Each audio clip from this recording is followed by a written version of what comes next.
Hey guys, so I recently got a Nintendo Switch and I want to talk about Zelda Breath of the Wild. Yeah, it's been out for 10 months or so. I don't care. I want to talk about it now. I just beat it about a week ago and I got a lot of thoughts on it. And I think it's actually better that it's been out for a while because all the hype has died down and I can talk about it for what it really is. This game has been highly praised, getting 10 out of 10s across the board, and possibly being said to be one of the best Zelda games ever. Obviously, I've got my opinion on that. I got a bone to pick, Nintendo. First off, a little backstory on me. I grew up on Zelda. This is my favorite game franchise of all time. I spent so many hours and days with my best friend playing N64, and we would get stuck doing nothing for hours. I remember in Majora's Mask, we were the Deku for I don't know how long before we figured out how to become Link. It was so frustrating, but we loved it. Anyway, the latest Zelda title comes out for the Nintendo Switch and Wii U last year, right? I didn't really care. I didn't have a Switch and I didn't have a Wii U, and I had lost my excitement after it had been delayed a few times for the Wii U, which would have really been the only reason that I would have picked up a Wii U. So I was over it, right? Well, here we are, and now I've beaten Breath of the Wild. So before I go ahead and tell you what I didn't like, let me start by giving the game credit where credit is due and what they did right. First off, the paraglider, badass. You get to travel in a really fun and fast way, and not only is it fun and fast, you get to soak in the scenery that Nintendo obviously worked so hard on these past few years. Another thing that I loved was the art style. It's kind of like they meshed Twilight Princess and Wind Waker together, and I think like Wind Waker, it's gonna age pretty well. The forest areas are just beautiful, and I love the time mechanic, a sort of callback to Majora's Mask, my personal favorite. I enjoyed the villages of the Rito and the Zora, and the Goron and Gerudos to a lesser extent, but I really like Sidon as a character, and I wish he had more of a role, more to do, other than guiding you to Zora's domain and helping you enter their divine beast, and also giving a little bit of backstory on Link. There wasn't a whole lot for him to do, and I just thought he was such a great character that he deserved more to do in this game. Now let's talk about something that I have wanted for as long as I could remember in a Zelda game. Voice acting. It is a welcome addition. And though it's not great voice acting and it is used sparingly, I actually really enjoyed this. It's never happened before in a Zelda game, to my knowledge at least, aside from maybe the CDI games. But I would enjoy voice acting in future Zelda games. Don't take that out, Nintendo. Alright, now that I've said what I've liked, let's get into what I just can't stand about this game. So when you wake up from your century-long nap, apparently without aging, you're in your boxer briefs? Are those Hanes? Never mind. You put on some hand-me-down clothes and head out of the Shrine of Resurrection. Link runs to the edge of a cliff and the game pans out to show you the wide-open world you're about to venture. All the possibilities. What's out there? The first thing that popped in my head was, wow, I wonder what the first temple is gonna be. How many are there? None.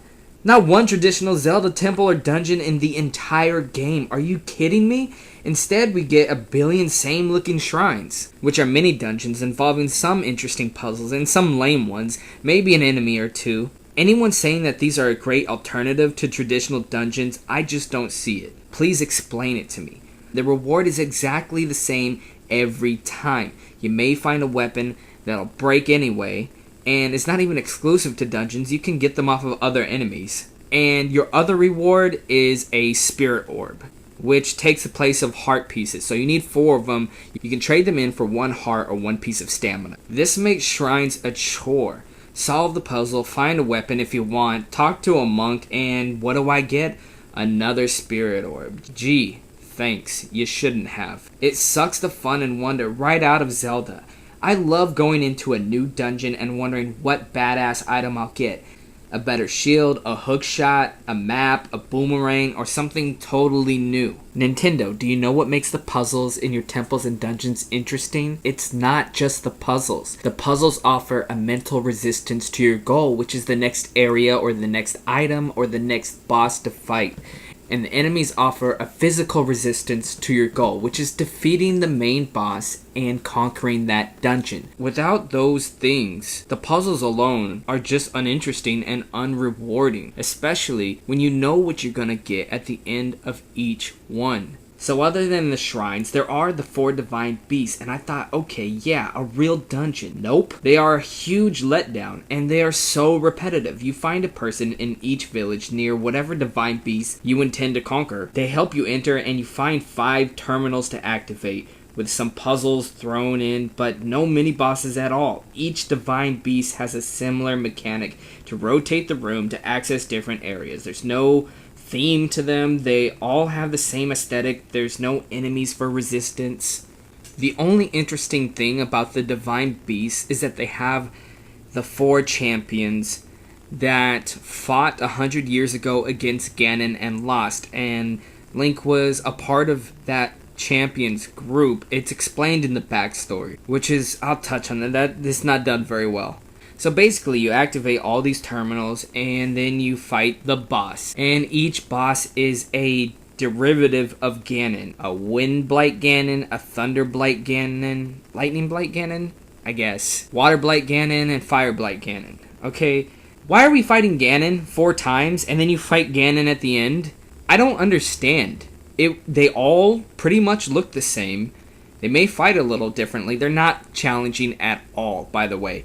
So we get no mini-bosses and 4 same main bosses. I mean, wouldn't it have been much more interesting if Link had to fight each of the fallen champion in the divine beast that they had lost in? Say Ganon's power or evil had corrupted the 4 champions, right? The Zora champion, the Goron champion, the Gerudo champion, and the Rito champion. And Link had to fight and defeat each one of these champions to set their soul free and break the curse of Ganon. Isn't that a lot more interesting than fighting 4 different versions of Ganon before you fight the main Ganon, which is just 4 combined versions of Ganon? Ugh.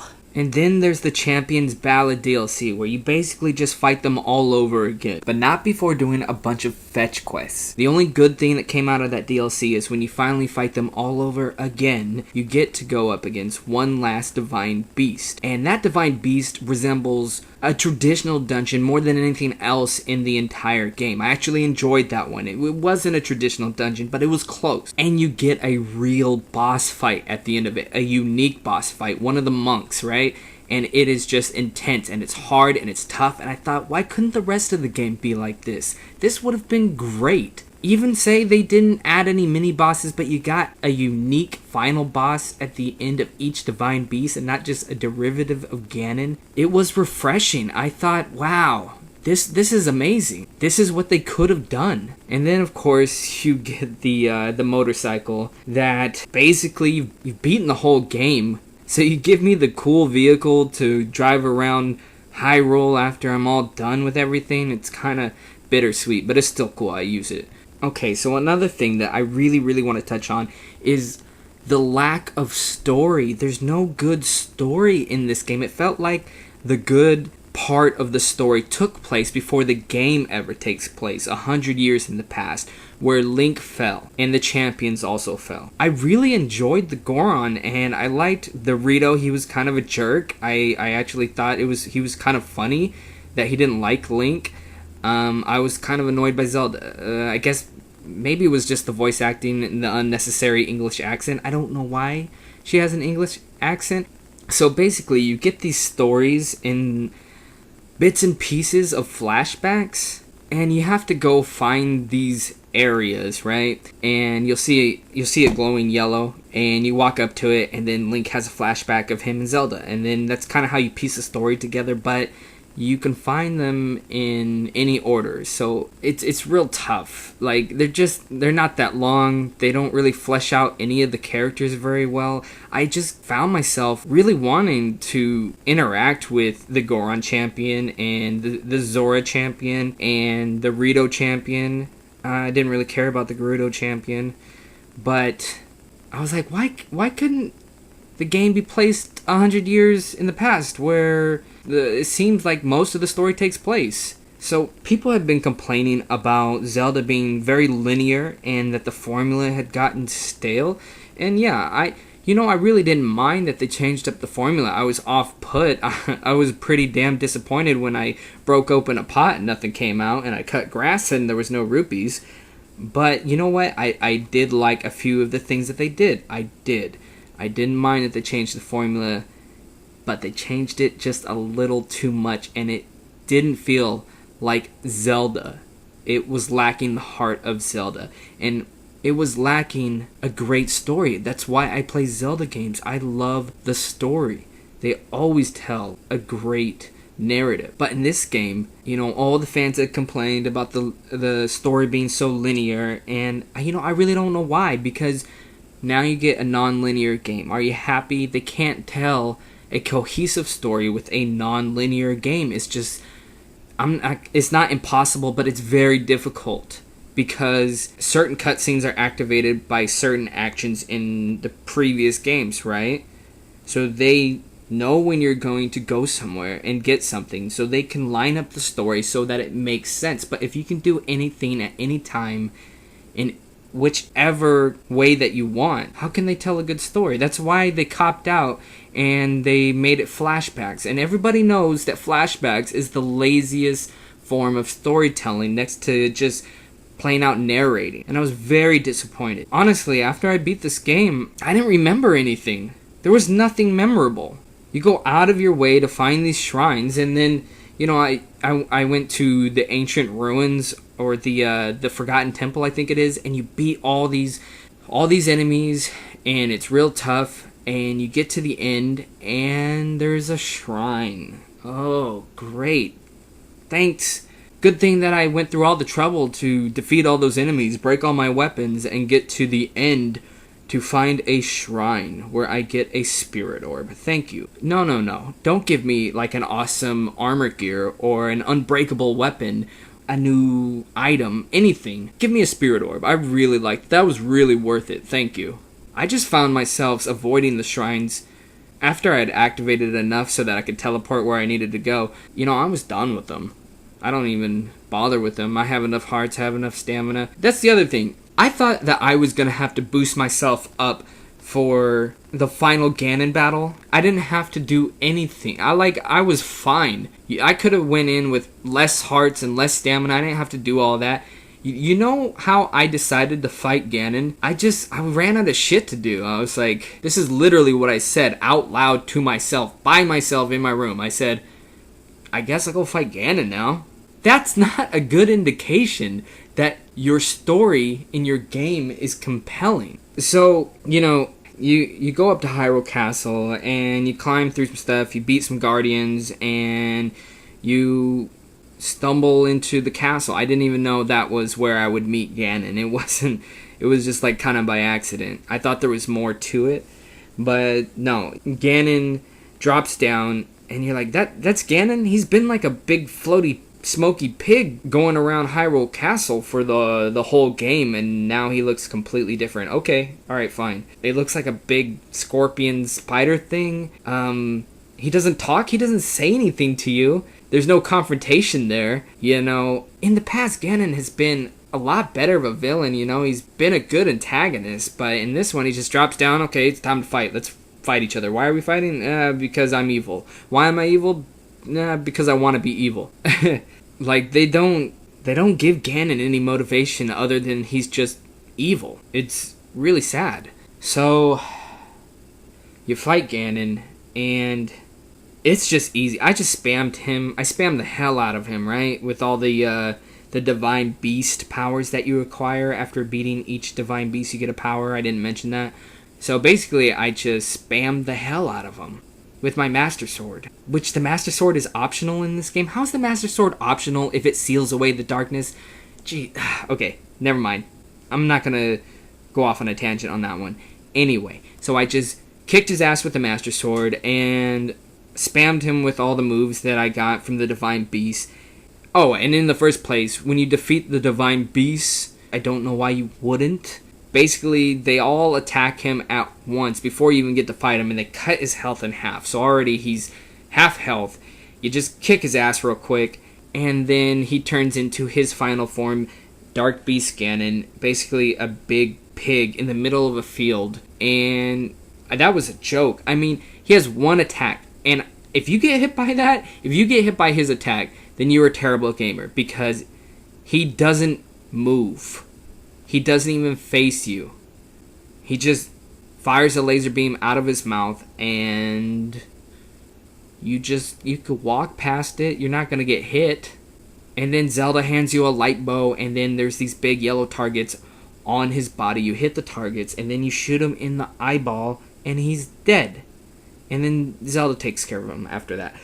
How is that the final form? Final forms are supposed to be the hardest. Why is that the easiest? It felt like they copped out. It said, look, we put all this time into the forest and the scenery. We didn't have time to make a good boss battle. It is laughable that that is the final boss battle. So freaking disappointing and anticlimactic. And they tried to build it up. I had a harder time with the random enemies that you'll come across when you're just traveling.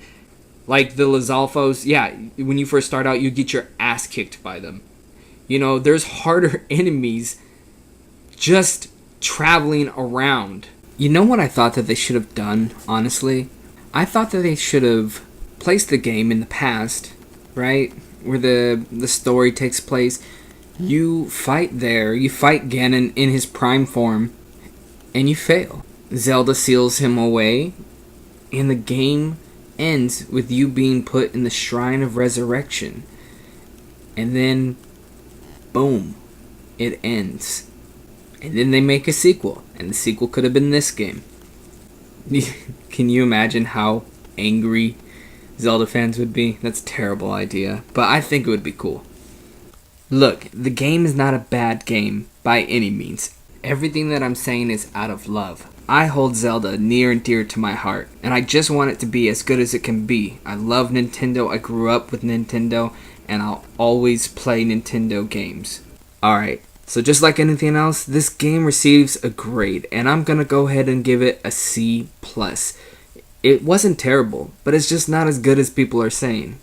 Tell me what you guys think of Breath of the Wild and what you'd like to see in the next Zelda title down in the comments. I felt that I couldn't be the only one that felt this way, so I just had to voice my opinion. Alright guys, that's been the takeaway. I'm Bobby D, aka Skull Kid. I'll see you in the next video. Later.